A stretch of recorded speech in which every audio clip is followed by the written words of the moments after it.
Good evening, visitors. Welcome to the Australian War Memorial's last post ceremony. My name is Sandy Smith. We warmly welcome the family of Gunner Reginald Augustine Holt, whose story will be told shortly by Chief Petty Officer Katrina Faiella from the Royal Australian Navy, who is the great niece of Gunner Reginald Augustine Holt.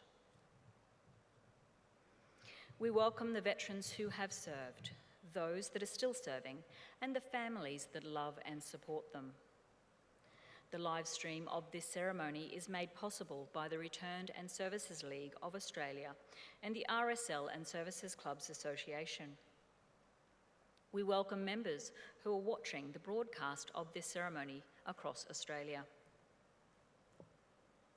During this evening's ceremony, wreaths will be laid at the base of the Pool of Reflection by family, visitors to the memorial, and students on behalf of Tannin Sands State High School, Tannin Sands, Queensland.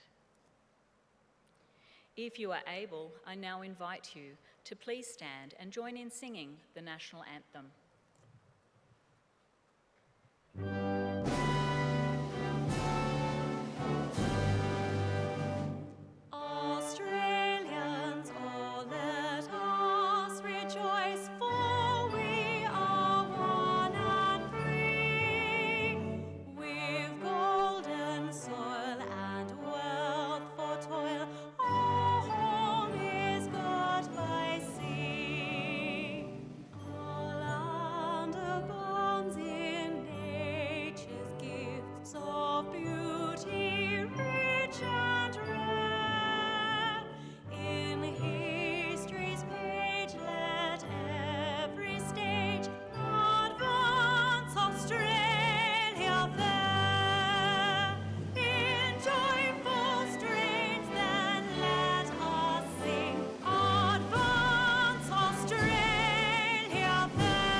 If you are able to be seated, please do so. The Australian War Memorial was the vision of Charles Bean, Australia's First World War official historian. Bean landed with the troops on Gallipoli and stayed with them at the front through to the end of the war. The idea of this national memorial and museum came to him at Pozières, France, in the depths of the bloody fighting of 1916.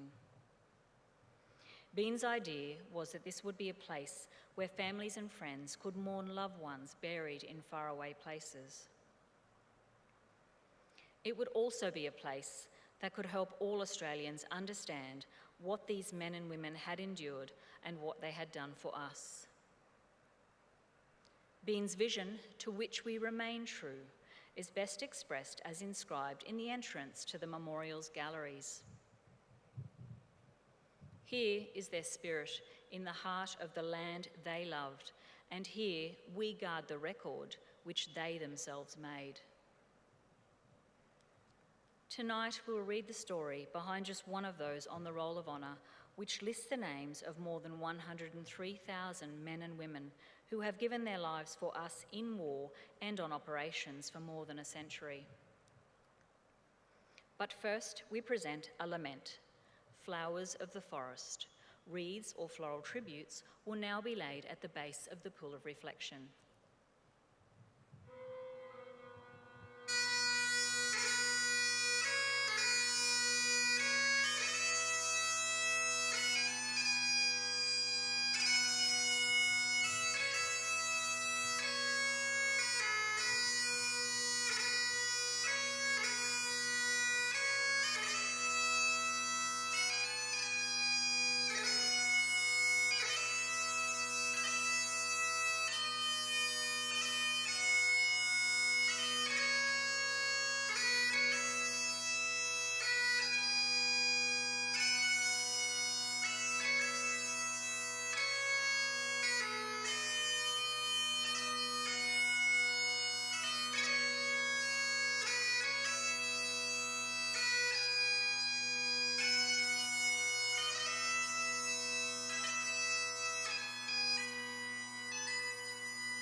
Today we remember and pay tribute to Gunner Reginald Augustine Holt.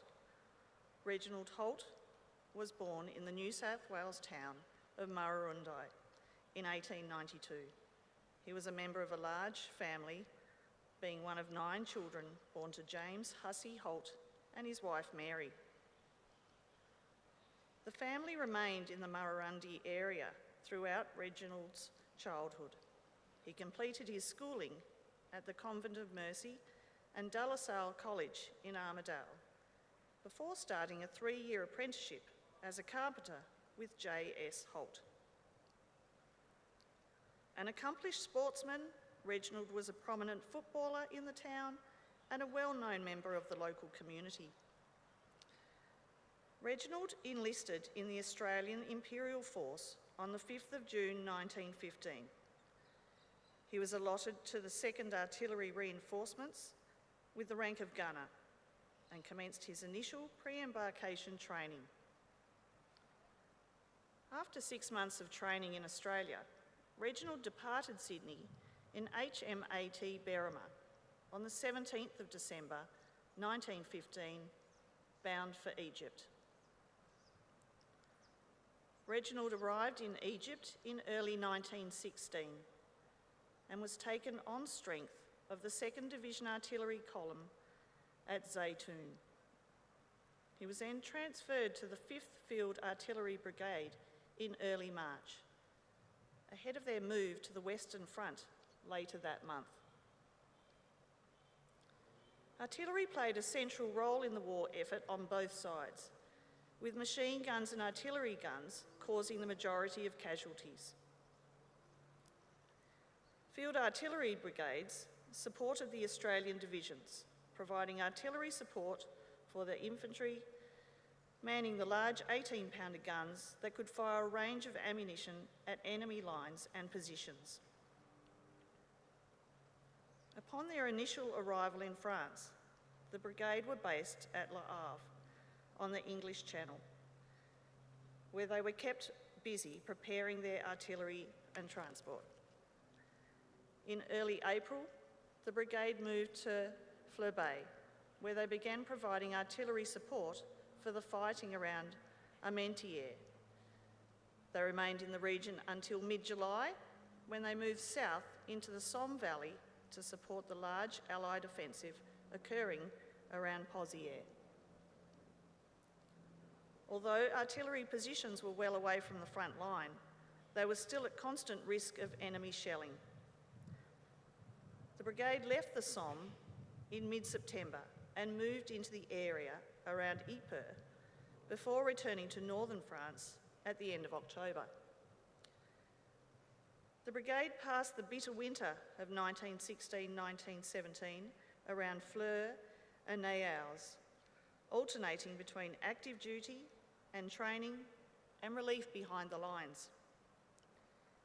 In February 1917, Reginald joined the 14th Battery within the 5th Field Artillery Brigade and was converted to the rank of driver.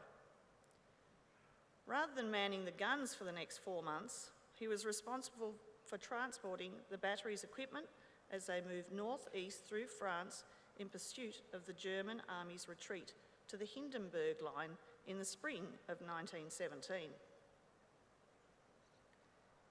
Reginald returned to the role of gunner in mid-June 1917, just ahead of the 5th Field Artillery Brigade's move into the area around Zonnebaker in Belgium.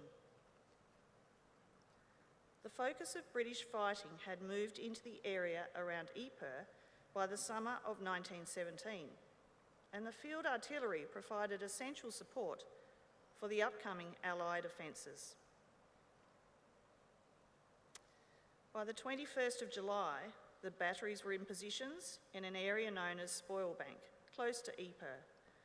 Over the next few days, they carried out the essential work of registering targets, made even more dangerous by the fact their positions were at times in view of the enemy. They were frequently shelled and further set back by showers of rain. At some stage on the 23rd of July,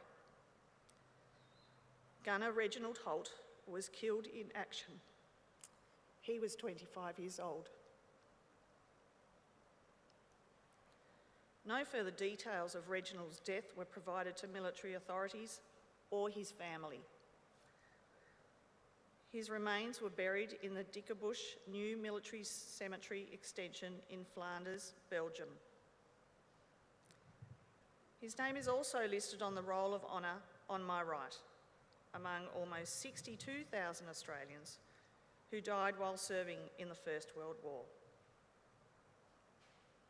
His photograph is displayed today by the Pool of Reflection. This is but one of the many stories of service and sacrifice told here at the Australian War Memorial. We now remember Gunner Reginald Augustine Holt, who gave his life for us, for our freedoms, and in the hope of a better world.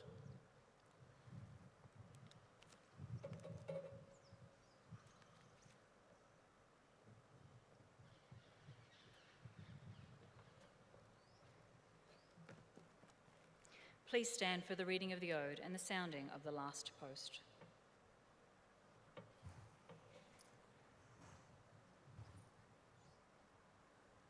They shall grow not old, as we that are left grow old. Age shall not weary them, nor the years condemn. At the going down of the sun and in the morning, we will remember them.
We leave you this evening with the words of the memorial's founder, Charles Bean.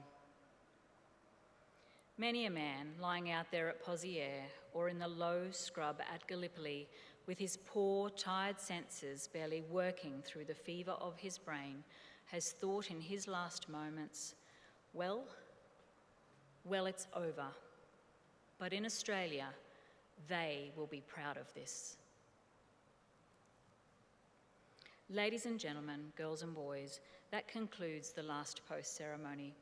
On behalf of the director, staff and volunteers, thank you for visiting the Australian War Memorial today and for your continued support during the memorial's development project. We wish you all a very pleasant evening. Thank you.